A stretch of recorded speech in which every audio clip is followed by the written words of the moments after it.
films for the Olympic Committee were also then asked by FIFA to do their official films because they'd done such a great job with the Olympics and they knew what they were doing.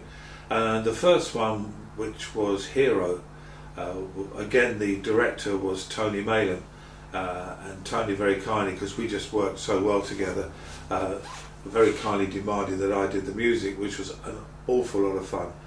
And again, it was absolutely brilliant because he had this knack of knowing where to point cameras, and he I think out of all of the goals that were scored in the World Cup that year, he actually caught about 80% of them, and nobody could quite understand how he knew how to direct a camera, point there, something's going to happen, breakaway goal, that kind of lot.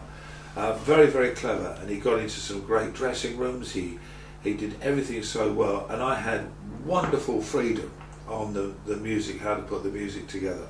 The theme tune for Hero is a song that I'm particularly very fond of, which Stephanie de Sykes sang, and I'm still very pleased. It's still one of the nicest songs that I think I've managed to write, because I'm not really somebody who pens a lot of songs as such, but the whole of that particular film was based around Maradona.